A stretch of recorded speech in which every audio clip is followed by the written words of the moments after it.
Olá, hoje eu quero conversar com vocês de que forma que eu vou transformar a empresa familiar numa família empresária, ou seja, que ferramentas, que recursos, que material eu tenho para tornar-me uma família empresária e, mais do que isso, agir como uma família empresária.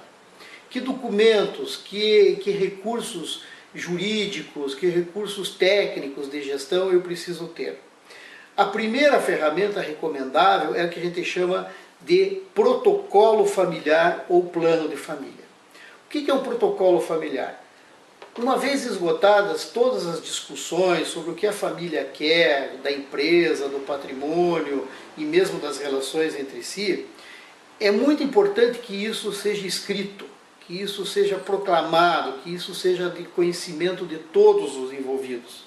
Então, nesse protocolo vai se dizer quais são os valores que têm que ser preservados, o que nós queremos do patrimônio, qual é o mais importante, será que a empresa é mais importante do que a família, ou a família é mais importante que a empresa, ou que o patrimônio, quais os 3 ativos que são prioritários, ou por que não os 3, o que é o mais recomendável.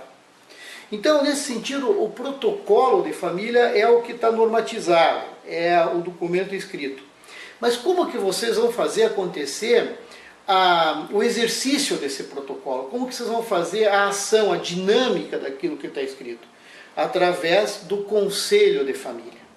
Esse conselho é um órgão em que todos os integrantes da família se reúnem periodicamente, preferencialmente uma vez por mês, e ali se discute se todas aquelas recomendações éticas, de conduta, técnica, social, convencional, etc., estão sendo respeitadas. E o que se quer?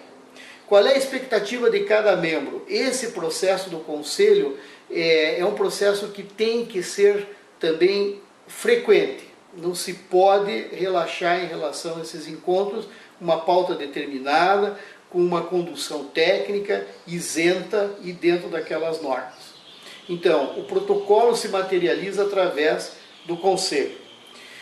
E outro problema que a gente encontra muito nas empresas familiares é aquele famoso código de ética. O código de ética é um outro documento que, além do protocolo, ele fundamenta os valores, o DNA, a essência de todo esse movimento. Ou seja, o que nos une? Qual é a nossa raiz? Qual é o tipo de conduta que a gente quer ter daqui para frente, considerando os valores éticos do nosso fundador ou o que nós queremos passar para os nossos filhos? Então, é o que eu falo sempre, um valor ético, por exemplo, é trabalhar socialmente. A empresa tem que destinar por parte do seu lucro ou parte para assistência social. Isso é um exemplo. Cada família deve ter o seu valor ético bem consagrado. O outro documento fundamental é o que eu chamo de demarcação de status. Por que a demarcação de status? Nós temos que mapear o que cada elemento que integra a família é nesse contexto. Então, o sócio ou filho A, ele pode ser só o sócio e não ser o gestor.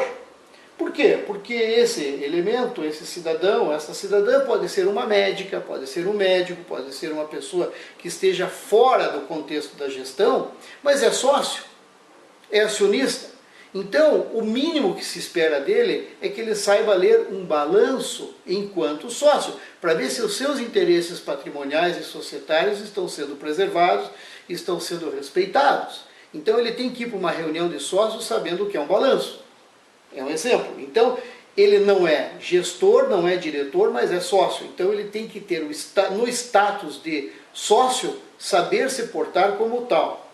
Então, ele pode chegar numa reunião e dizer assim, puxa, mas por que o meu irmão ganha mais que eu? Claro, ganha mais porque o seu irmão, além de sócio, é diretor. Então, ele tem 2 fontes de renda, os dividendos ou os lucros e a direção da empresa. Então, isso é muito importante para manter a harmonia e o respeito pelo outro. Então, nessa demarcação de sócios, você tem só aquele que é diretor e não é sócio. Então, tem várias alternativas. Tem a diferença entre o herdeiro e o sucessor. Isso também é importante. O herdeiro é aquele que herda juridicamente os bens do fundador, ou do patriarca, ou dos seus irmãos. Esse é o herdeiro. Mas nem sempre o sucessor é o herdeiro, ou nem sempre o herdeiro é o sucessor. Porque sucessor é aquela pessoa que sucede o fundador, o patriarca, na condução dos negócios. É diferente. Então, isso também tem que ser muito bem esclarecido, porque é muito comum as pessoas confundirem isso no dia a dia. Então, essas ferramentas ajudam as pessoas a entenderem melhor o que fazem, quais são os seus papéis dentro desse processo. Uma outra ferramenta muito interessante que eu tenho visto na minha experiência e tenho aplicado em todas as minhas consultorias e atividades é o Conselho das Novas Gerações. Isso é fundamental. As novas gerações, elas nascem com uma carga já de ter que suceder ou herdar o negócio da família, o patrimônio da família, e às vezes não tem vocação ou tem que ter a liberdade para escolher seu próprio caminho. Mas isso não quer dizer que a empresa esteja à disposição só daqueles herdeiros e sucessores que queiram seguir na empresa ou herdar as cotas da empresa. Por exemplo, se eu, como herdeiro ou sucessor, quiser ser médico, por exemplo, estou fazendo o vestibular, por que a família não destina parte do seu resultado para a minha formação médica, mesmo estando fora da empresa? Isso eu chamo de conselho, mas pode ser uma norma que esteja até proclamada no nosso código de conduta ou no protocolo familiar. O que eu quero dizer é que tem que ter uma ferramenta para acolher e encaminhar as novas gerações. Isso é uma outra ferramenta que também pertence a esse modelo de família empresária. E uma outra situação que se recomenda muito é o treinamento para herdeiros e sucessores, não só o encaminhamento. Fazer com que as novas gerações se sintam integrantes do processo, nem que participem como opinativos. Não há necessidade, às vezes, de deliberarem, até pela sua experiência ainda muito iniciante, mas podem e devem opinar. Só que tem que entender que tem que ser preparados, né? Para quando entrarem na empresa, terem atitude profissional, não serem os filhos do dono, não trabalharem a hora que quiserem, ou terem atribuições e não responderem ao que se espera que eles entreguem. Então, esse treinamento é fundamental, que pode estar proclamado também no código da empresa ou no protocolo familiar. Só entra na empresa quem estiver preparado ou que se preparar no treinamento. É uma regra. Todos discutiram antes essa situação. Então fica mais confortável para quando for negada a entrada de alguém, dizer, olha, você não se preparou. Ou então, quer entrar, se prepare. Então, são situações que acontecem no dia a dia, e isso não é uma receita do bolo universal.